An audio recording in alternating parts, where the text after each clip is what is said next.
Get this and get it straight. Crime is a sucker's road. And those who travel it wind up in the gutter, the prison, or the grave. This time a car hop knocked me down a flight of stairs. An honest woman was strangled by a green silk sash. And a simpering dandy was shot to death. All because of a run-of-the-mill accident 500 miles away. It happened like this. From the pen of Raymond Chandler, outstanding author of crime fiction, comes his most famous character in The Adventures of Philip Marlowe.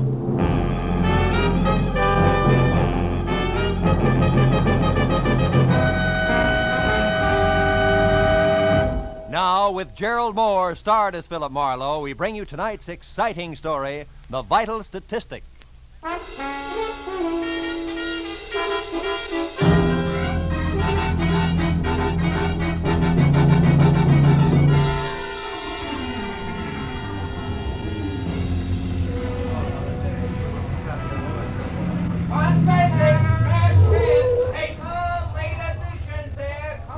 Hey, boy. Give me a paper, will you? Paper, mister? Yes, sir. What do you like? Races, comics, or classified? How about some news? Star? Here you are. Thank you. Paper! Get out of my way. Hey, take it easy. Drive away from here. Fast. Oh, wait a minute. What is this? You've got to help me. I'm being followed. Oh, just a minute, sister. I think The you better light's green. Drive, will you? Hurry, please. Okay. She was streamlined, from close-cropped hair the color of a smoky sunset to low-heeled slippers brocaded in bronze. And in between, a dress that conformed as close and smooth as lacquer on a Chinese vase. I made 4 turns in 4 blocks, then pulled into the curb and stopped. She stabbed a look at me with a pair of sharp, jade green eyes that said life had always been nothing but a calculated risk. Then she stepped out of the car and smiled. You were a big help, brother. Thanks, and goodbye. Not just like that, baby. Come here. I don't like being left out on a limb. Now, look, you did me a favor, okay, but we drop it right here. It's trouble. You wouldn't like it. On the contrary, it's business, like keeping my own nose clean. I'm a private detective, but I didn't issue any invitation for you to jump into my car. A private detective? Yeah, who's chasing you, baby? The law? You can tell me out here on the street or inside over a drink. I'll take the drink. I need it. Yeah. Maybe I need you, too. This might be a break. I'm Mrs. Terry LaBarre, and you're, Marlowe, Philip Marlowe. Who are you running from, Mrs. LaBarre? a woman in slacks. I don't know who she is or why she's following me, but every time I look back, she's there. This is the second day. Booth? Yeah, sure. Say, look, why haven't you talked it over with your local policeman? Are you working for me, private detective? It all depends. All right. I'm a merchant, Chinese silks. Not a little shop for 6% profit, but wholesale, quick, with cash at 40%. Uh-huh. So what's the point? No police. All it takes is a rumor of police, and I'll have doors closed on me from Seattle to Mexico. Good evening. May I get you something? A martini, please. Make it 2, waiter. Yes, sir. Right away. This gets us back to the woman in slacks, huh? Yeah. Here, Marlowe. 50 and 50. $100. I want you to locate that woman, find out who she is and why she's after me. Will you? Not without a few more facts. For instance, could she have some connection with your business? No. I have 2 men working with me. A strong one named Harlan Casey, who sees that my cash gets safely to where it's going. And a smart one named Joe Temple, who knows what to buy with it. She doesn't belong to either of them. Oh, you sure? Positive. Casey hates all women. Even me, I think. And Joe Temple, well, Joe's a wonderful guy. You hint like a woman falling in love with a fella named Joe Temple. Care to talk about it further? Why not? Temple and Casey have been in San Francisco all week on a deal. A big deal that'll make or break us. Every cent I have is tied up in it. Oh. Well, what about you and Joe Temple? Yeah. Well, perhaps this will explain. I planned to go away this weekend, but I changed my mind because I didn't want to miss his letters. I know it sounds funny, but it's true. Those must be some letters. They are. Like the one I got this morning. It's half business, all right. Complete account of how hard he and Casey worked for me yesterday in San Francisco. But the rest of it is to me, personally. I don't want to sound old-fashioned, Mrs. LaBarre, but what about... My husband? Yeah. That was a mistake I couldn't live with. One thing I can't stand, Marlowe, is being lied to. It leaves me vindictive. I'm suing for divorce right now. Vince LaBarre is a human leech, as cold and spineless and parasitic as the real thing. Okay, but why would your hating your husband put a woman in slacks on your trail? I don't know. All right, Terry, I'll worry about that, too.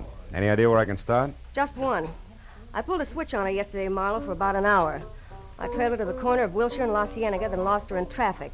There are several dancing schools around there. Is that worth anything? Maybe. What kind of car was she driving? We were both walking. She's tall and brunette. And I've seen toads with nicer eyes. Not enough. Can't guarantee anything. I'll keep my fingers crossed, Marlowe. Here, take the 100. Oh. Do what you can to report to me at my place, 204 Beechwood Circle. Okay? Pardon, sir. Your drinks. 2 martinis? Oh, thanks. Here. Oh, thank you, sir. To your success, Private Detective. To your health, silk merchant. Drink hearty.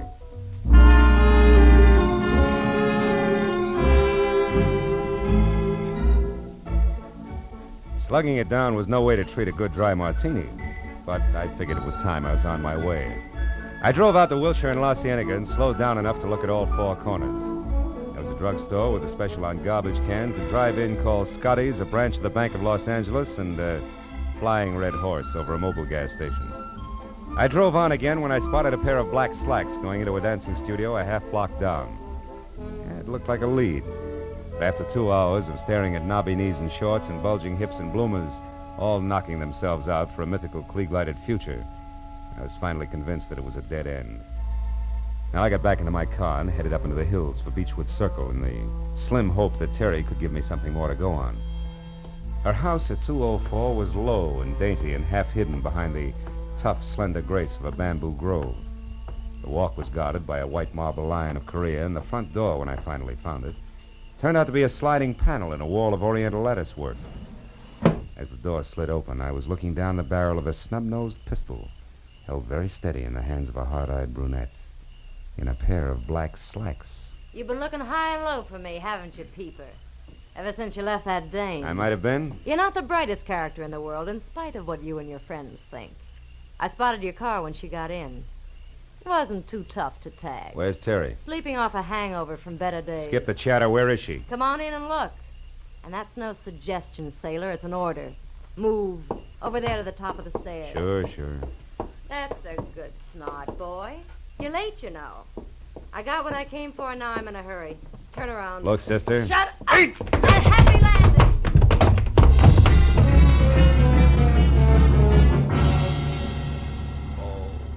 Oh, there were 10 stairs down to the basement. And with a shove reinforced by the 45, I hit all but the first 3. By the time I worked all the kinks out and was back upstairs again, she was gone.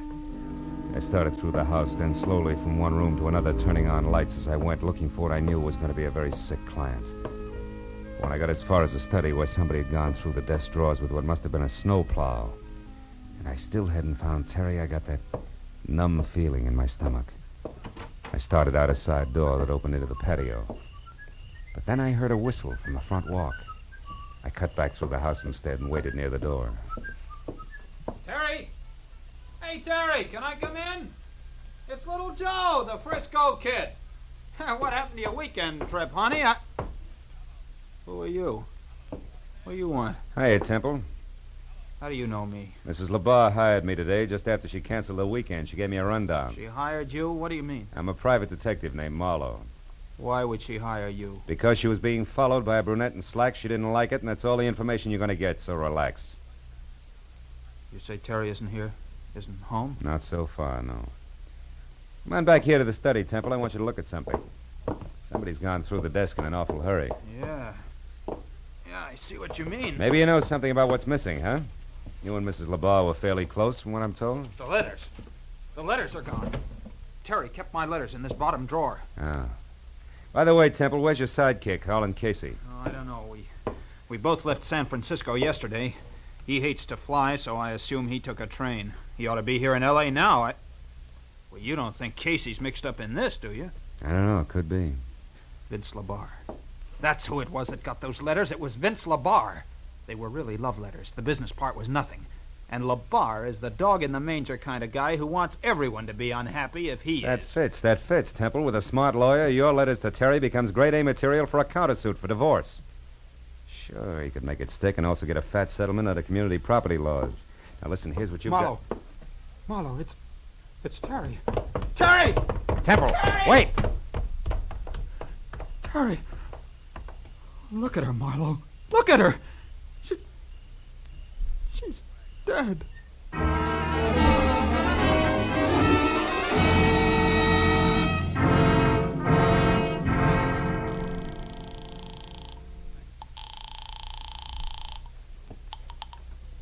Matthews, homicide detail. Marlowe Matthews, there's a dead one out here. A woman got a pencil? Always. Go ahead, Marlowe. I'm at 204 Beechwood Circle. The woman was a client. Circle. Yeah, go on.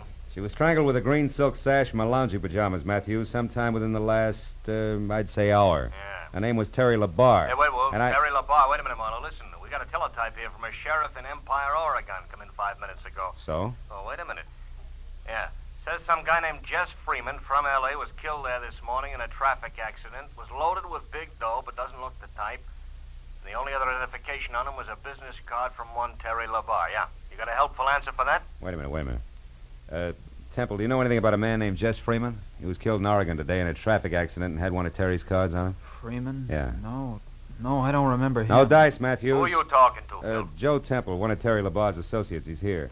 Never heard of Jess Freeman? Yeah. No, okay, Marlowe. Uh-huh. No, they sent his prints to Washington. A tattoo says he was in the Navy once. They'll pin him down. Now, about out there, any idea who killed him? Yeah, maybe a brunette in slacks. I think I know where to find her. Well, it's dandy. Sit down until we get there, Marlowe. I'll be right out. Wait a minute, Lieutenant. What? Look, right now it's only a hunch, but if I move fast and quiet, I might be able to develop it into something worthwhile, okay? Okay, but keep in touch, Phil. Yeah. I still can't believe it about Terry Marlowe. Now, look. Why don't you just go home and take it easy? I'll tell Lieutenant Matthews where he can find you, huh? Thanks. 1310 Marlborough Drive. Right. Now, tell me, you know where Vince LaBarre lives? Yeah, the Laverne Apartments on Rossmore. Uh-huh. He's got a suite on the top floor, 7A. 7A. And, if it's any help, he drives a new green Nash sedan. But I thought you said that it was that brunette who... I did. And if Vince LaBarre can't lead me to the lady in long pants, I'll eat my shirt. What's more, Matthews will see to it personally.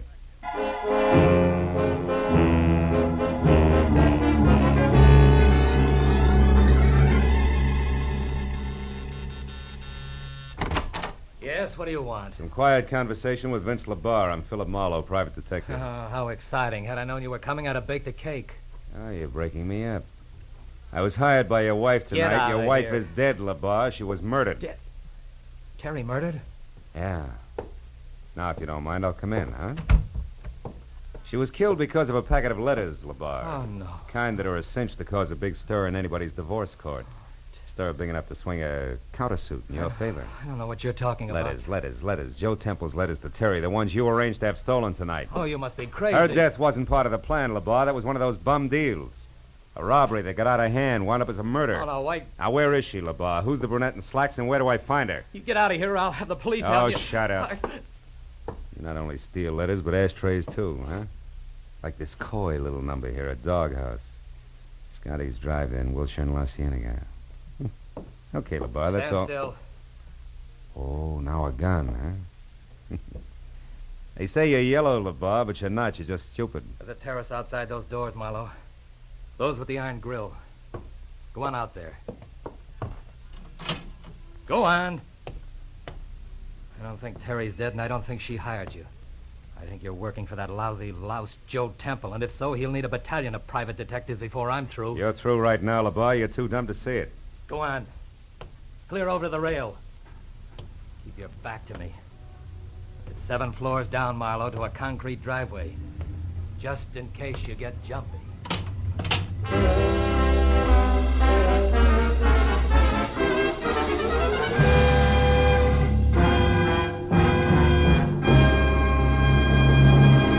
In just a moment, the second act of Philip Marlowe. But first, most people like to know what to expect. But on at least one CBS show, a great part of the fun is in what turns up on the spur of the moment. That show is Groucho Marx's Great Quiz, You Bet Your Life, heard every Wednesday night on most of these same CBS stations. Now, with our star, Gerald Moore, we return to the second act of Philip Marlowe and tonight's story, The Vital Statistic.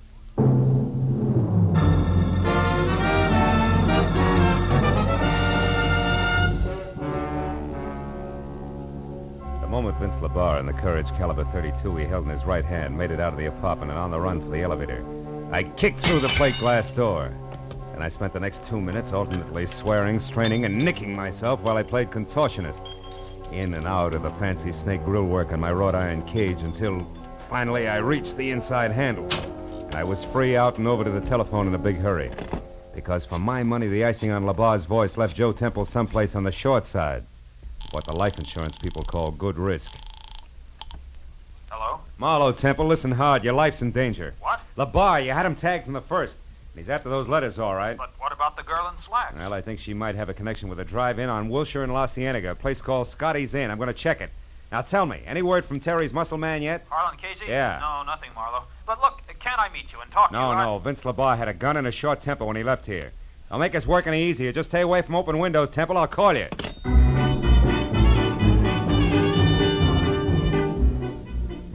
Scotty's Inn was eating on the run in the finest California tradition.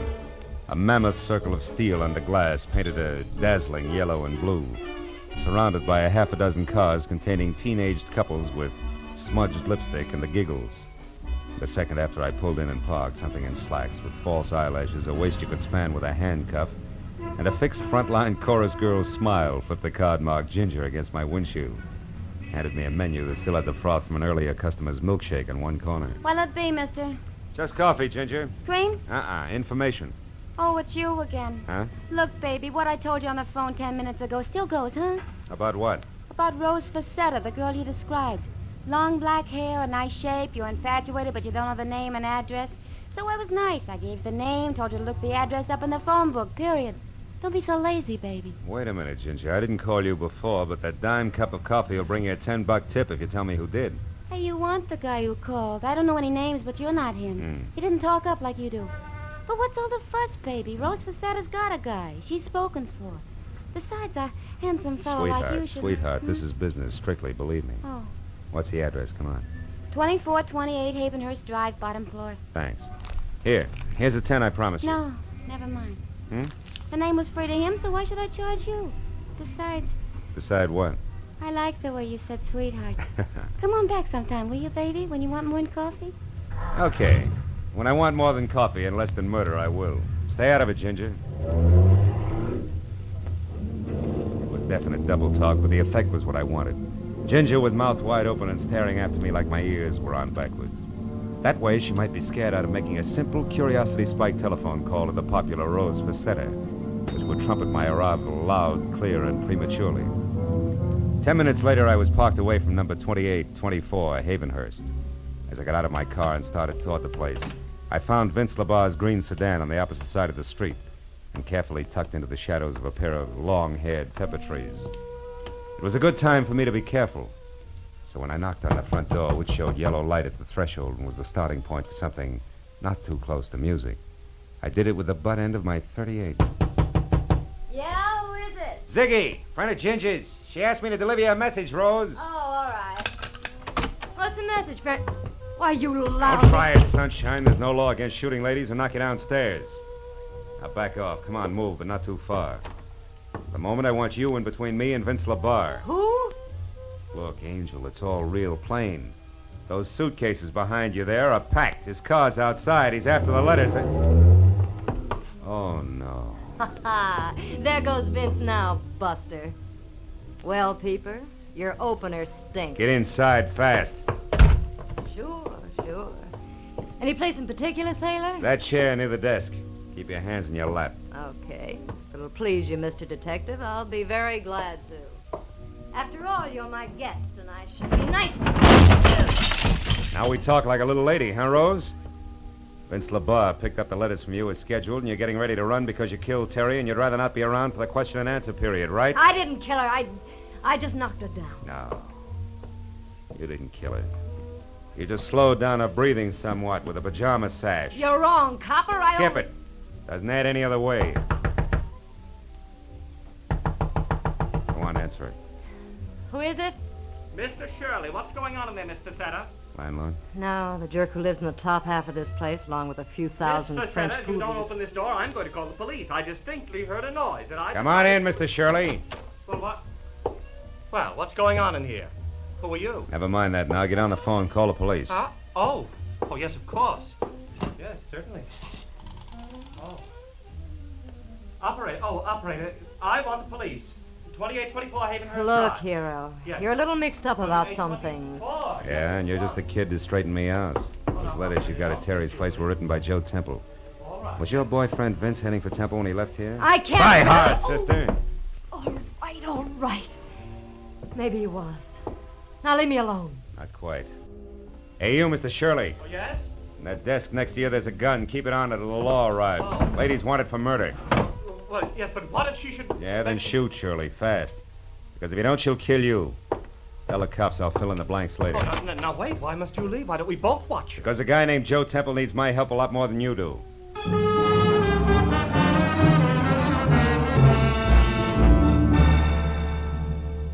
The home address Temple had given me turned out to be lights in a quiet house on a quiet street named Marlowe.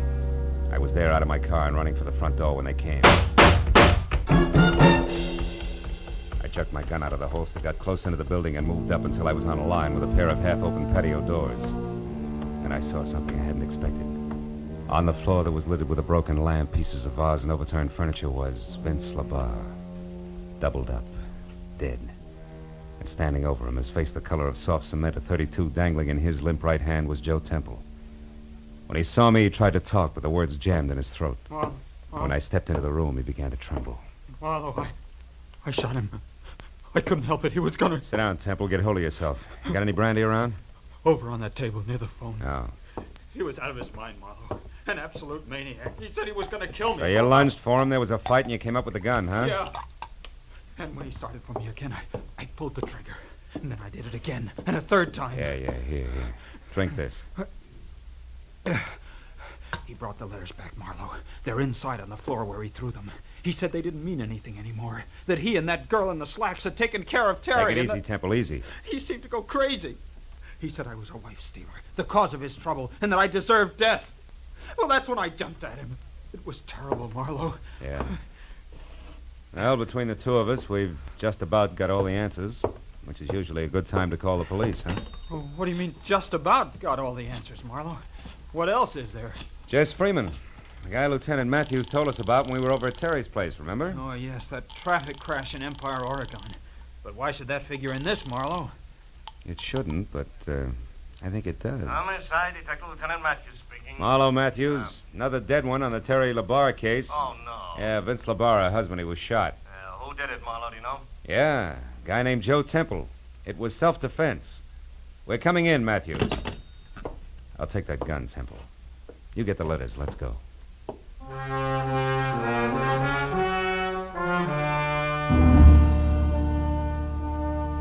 When we got into my car and started downtown, Temple was more relaxed. And he talked easily until we passed Vince LaBarre's sparkling green sedan parked a block away.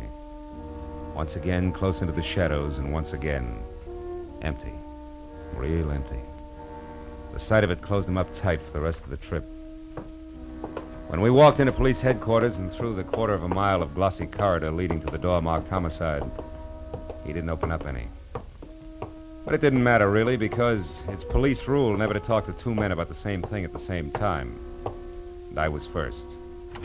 Matthews said hello without shaking hands, waved me into an uncomfortable seat, and then lit his pipe while I brought him up to date. Then it was his turn.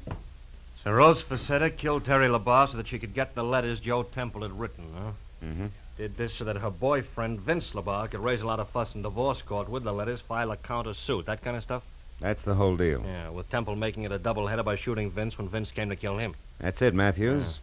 If you believe Temple. Huh? And if Temple hadn't slipped. All right, now what are you getting at, Phil? That when I was on the phone with you earlier tonight, you asked me if Temple or I knew anything about a Jess Freeman who was killed in a traffic accident in Empire, Oregon? Right, but you didn't. No. Nor did I mention the town of Empire to Temple. Yet a half hour ago, just before I called you, Temple came up with that name. Oh, then Marlowe, you... Oh. Hold my calls, Mooney. Marlowe, you mean... I mean that Joe Temple killed Terry LaBarre. Rose just knocked her out and got the letters. Temple strangled her while she was still unconscious. Yeah, but why? Because a guy identified as Jess Freeman got himself killed in a traffic accident. So? A guy who I think was actually Holland Casey, Terry's tool-fisted assistant, who together with Joe Temple was crossing the boss lady. Yeah, but Marlowe... And that look... left Temple in a very hot spot. To save himself, he had to kill. Can you prove all this, Marlowe? No. Not a word of it. It's conjecture. But conjecture that fits, Matthews. Yeah. When Temple found Terry unconscious in the garden, that was his chance. He took it. Now, look, Phil, you're guessing at 90%. Sure, I'm guessing. But not in the dark. I know how these guys think and act. I've done too many cases not to know. Now, listen for a minute, will you, Matthews? Phil, I gotta will you have listen? facts. All right, okay. Now, look. Temple had to get those letters back, right? Yeah. And the last one in particular, because in the last one, this is the way it's got to figure. He had lied to Terry about being in San Francisco with Casey yesterday, when actually Casey was in Empire, Oregon. Yeah, when Casey was killed up there, the fact was bound to come out. Yeah, it's a good reason. Matthews, will you let me finish, please? All right, finish. Temple knew Terry would find out. He knew that she couldn't stand a liar and a partner who'd double-cross her. Temple knew that she'd get him and ruin him if it took her the rest of her life. So he came back to get the letter before she could read it, but she hadn't left town as planned, huh? Ironically enough, because she didn't want to miss one of his letters. Yeah, but look, I'm a policeman, Phil. I gotta have facts. All right. You're the policeman. You got labs and technicians. You'll get the facts. And I'll bet you it figures just like I say. Yeah, okay, Phil, okay. And another thing, Matthews. What? When you talk to Temple, who's holding the packet of letters now like a real good boy, Yeah. you'll find the last one missing. It'll be in his pocket. I'll bet you on that. Well, that ought to do it, Lieutenant. Yeah, with one exception, Phil. Huh? How did Temple maneuver all this? Getting the letters from Rose Facetta, then setting up that self-defense deal. I don't know. But my guess is that Vince got the letters from Rose just before I arrived at her place. But when he got into his car... Oh, yeah. Temple was waiting, slugged him, drove back to his own house, dropped the body in the living room, shot him when he heard you coming? Something like that, Matthews. See if you can't get it out that way. Yeah, well, don't worry, Phil. If it's true, we'll get it out. It'll be true. Oh, now would you ask Mr. Temple to come in, please, Mr. Marlowe? I'll be glad to, Lieutenant. Say, Temple, Lieutenant, I'd like to see you. All right, Marlowe. I think I can speak coherently now. Good. They like to get the facts straight in there. Go ahead. Yes, of course. Good night, Marlowe, and thanks for your help. Oh, good evening, Mr. Temple. Sit down and start talking.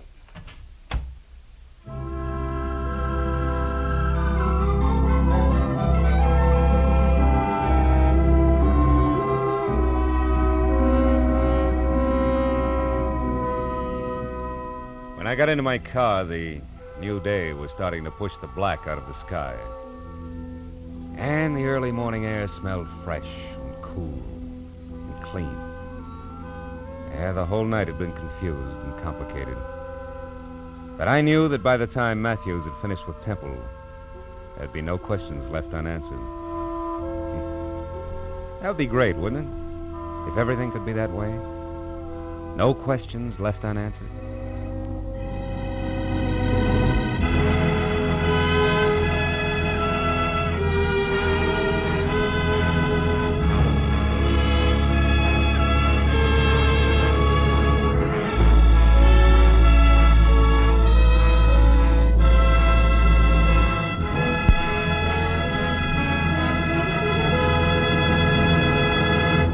The Adventures of Philip Marlowe, bringing you Raymond Chandler's most famous character, star Gerald Moore, are produced and directed by Norman MacDonald and are written for radio by Robert Mitchell and Gene Levitt. Gerald Moore may currently be seen starring in Republic's The Blonde Bandit. Featured in the cast were Charlotte Lawrence, Elliot Reed, Dora Singleton, Georgia Ellis, Bill Lally, and Hugh Thomas. Detective Lieutenant Matthews is played by Larry Dobkin. The special music is composed and conducted by Richard Arant. Be sure and be with us again next week when Philip Marlowe says... This time a bride-to-be, a corpse in a plush bungalow, and a southern drawl behind a gun all had one thing in common. They moved through the same deep shadow.